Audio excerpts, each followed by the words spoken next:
Hello, my name is Yaki, and this is Magic Reforged. In this series, I'll be looking at some of my favorite pieces of media and reforging them into currently printed Magic cards. Today's topic is dedicated to one of my closest friends and one of her favorite games of all time.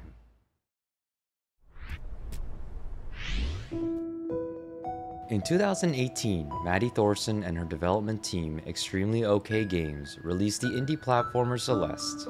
The story of Madeline's journey as she climbs the titular Celeste mountain has become an intimate story of self-doubt, confidence, and confronting one's fears.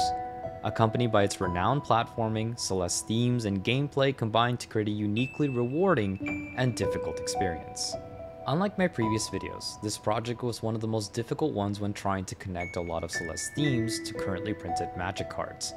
To not only honor the game and its nuances, as well as for my own personal journey making this little set, I'll be speaking about the overall theme of this set and how it influenced the choices I ended up making. So let's get started. When making this set, I found it difficult to find a color that matches the themes of the game and its story. Ironically, I ended up finding that my least favorite color was the perfect one: blue. Blue is an infamous love it or hate it color amongst Magic players. So much so that blue has become associated with players who simply don't want to let others play the game, whether it's bouncing cards, drawing a million answers, or its most controversial mechanic, countering spells. Blue is rife with reasons to be hated by many. However, I believe that blue is a perfect theme for Celeste. Looking at blue's primary thematics, it is the color of introspection. It is about self-reflection, which is why there are so many cloning or mirrored effects in blue. It is about gaining knowledge through logic, which explains their close ties with card draw and peeking at the opponent's hand. It is about giving oneself time and space to plan, which is why its most controversial mechanics of bounce and counterspell are tied to the color. The theme of introspection within blue ties into Celeste's meanings, as well as the literal color of blue being visually dominant throughout the game. This led me to creating an entire set that is tied to the color blue in some regard. Whether it's mono blue, Izzet, Grixis, or Bant, different interpretations of blue appear throughout this set. We will be moving on to the cards now, but I hope that this preface explains a lot of the reasoning for choices made for the cards in this set. And I also wish to express how much this project has completely changed the way I view not only Magic, but this series as a whole.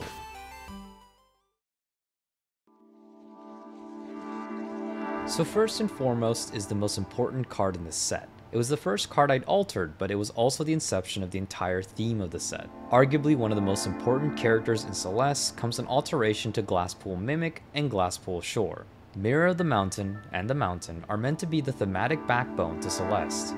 The Mountain is about self-reflection, both literally and metaphorically, hence the ties with the cloning effect. The trials one goes through in the Mountain will reflect on both you and your opponents. Celeste is a character-focused narrative, which means this set not only has the cast of Celeste, but multiple versions of some of them. This is meant to showcase the various interpretations of each character. Starting us off is the first person players meet on their journey. Cackling jovially in her little home is this alteration to Edgin, Larcenous Lutenist. Granny, Wise Heckler, embodies the aspects of Granny during Madeline's main journey throughout the mountain. She has cryptic advice, and through her taunts, she does foretell a lot of events that Madeline will go through in her journey. And of course, taunting is what she does best, so why not taunt your opponent's creatures as well? Tragically, Granny cannot stay in the world forever. Madeline must let Granny go in this alteration to Abuelo, Ancestral Echo. Granny, Mountain Spirit, is meant to represent Granny in the Farewell chapter. She's not only a spirit, but she is hard to catch, represented by her ward ability. She also flickers other creatures, which could be interpreted as protecting Maddie and the others around the mountain. This is a connection to the respawn system within the game, as well as the narrative tie of having her guide Maddie throughout the toughest parts of her journey. Moving away from Granny, we turn to the warm campfire of a goofy friend. This alteration of Chulane, Teller of Tales, will keep you warm with good company. Theo, friend and family, is a bit tricky to explain. His vigilance shows how he is always looking out for Maddie and those he loves. The card draw and land placement is meant to represent Theo's ability to be a foundation for Maddie, grounding her and your plans. The creature return is meant to save those around Theo, the way Theo helps Maddie with her panic attacks through breathing. Theo represents different aspects of blue being interpreted through green and white, each one supporting you and not angering others by removing their game pieces or countering spells. It's the comfort of building a solid foundation for your plans without Blue's more egregious effects. Moving to a more vicious side of Blue, we come to a lonely hotel. Cramped in his luxury hotel is this alteration to Lin, cheerful tormentor. Mr. Oshiro, cluttered host, has a lot of issues, or curses, that he throws onto others. Like Madeline, your opponents will take on curses, but know that Mr. Oshiro can never be fixed or changed. His Death Touch ability is meant to represent his boss fight, taking out the player in a single hit. He is simply the way he is, trying his best not to crack under the pressure, only to fall into the vicious cycle all over again.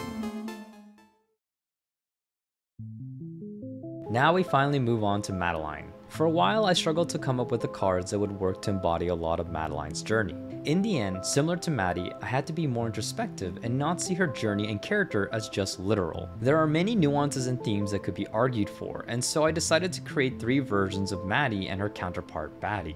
It is also important to note that Madeline is represented by the color red, while Badeline is represented by the color blue. Red is indicative of strong emotional drive, brashness, and passion. These feel like suitable representations for Madeline. As mentioned before, blue represents knowledge, truth, and self-reflection, which help represent Badeline. First is Madeline and Badeline as completely separate entities. Mirroring one another are these alterations to Jaxus the Troublemaker and Sakashima the Imposter. Madeline, Selfless Conqueror, and Badeline, Endless Reflection are meant to be parallel cards. While both cards create some manner of clone or mirror creature, they do it in different ways that are represented by their color. This is meant to showcase that Maddie and Baddie are the same and yet represent different aspects of that same person. Then we have an interpretation of Madeline and Badeline as 2 separate but partnered entities. Showcasing their duality are these alterations to Elena, Keswick Trapper, and Sakashima of 1,000 Faces. Madeline, Capable Climber, and Badeline, Doubtful Double represent the 2 as interdependent. They are separate but need one another to work and overcome whatever comes their way. Finally, the interpretation of Madeline and Badeline as a single entity. Jumping to the top is this alteration of Tibber and Lumia. Madeline and Badeline showcases the 2 as a unified whole. The temporary flying is connected to their jumping abilities once they are together, while the damage represents the 2's fervent passion to reach the top and overcome all obstacles. These multiple interpretations show just how complex and interesting Madeline is as a character, as well as her story throughout Celeste. Now we'll be looking at moments from the story and gameplay. Before you can climb, you must dash. Leaping in is this alteration of Defy Gravity. Bounding Dash showcases the primary dash ability throughout most of the game. The flashback ability is meant to be tied to Madeline's own ability to have an additional dash later in the game. The card entering exile represents the fleeting nature of the dash, needing to be recharged.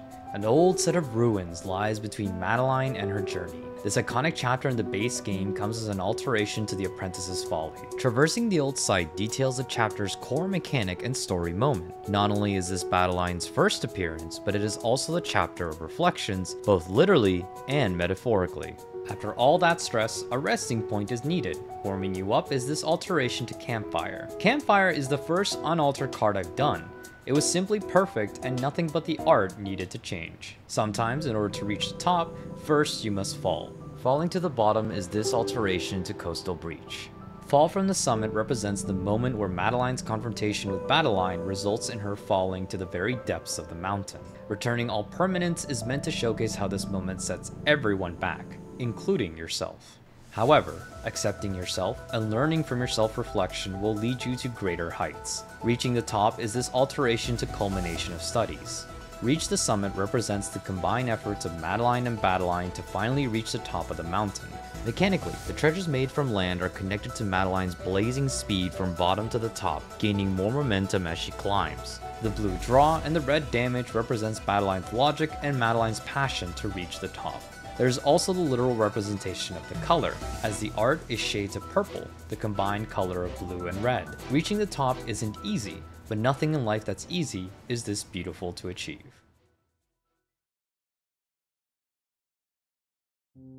I hope this set manages to communicate how nuanced and interesting Celeste is in terms of not only gameplay, but in theme as well. I never thought of how much my creative process changed when doing this set, but it was not only a welcome challenge, but an eye-opening experience. Most of all, I'd like to thank my close friend Squad Mother, whom this video was dedicated to, and without her help, this video would have been impossible to do. This has been a tough climb, but I enjoyed it every step of the way. I hope you enjoyed yourselves as well. As usual, the cards will be up on my Ko-fi page for free. And of course, there will be mentions for everyone who has supported me recently on both Ko-fi and social media. Thank you so much for watching, and I'll see you guys in the next one. Prepare yourselves for a long hunt. Bye-bye! Okay, so once again... Oh, that sounds bad. Okay, hello.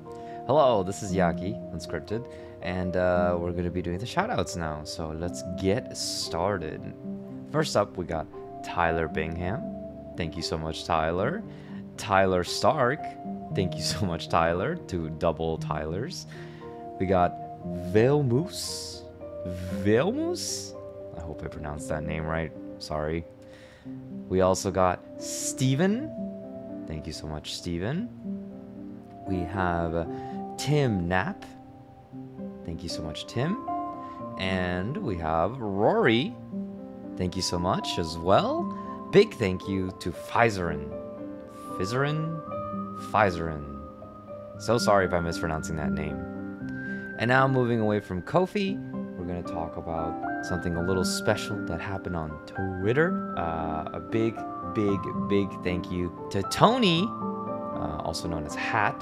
They ended up printing out the entire Over the Garden Wall Commander deck, gifting it to somebody. It was really cool. I almost cried. It was kind of crazy seeing something that I put a lot of hard work and time into, and seeing people not only enjoy it but go out of their way to print it out, show it off, and show so much love and support for what I do. So huge thank you to Tony.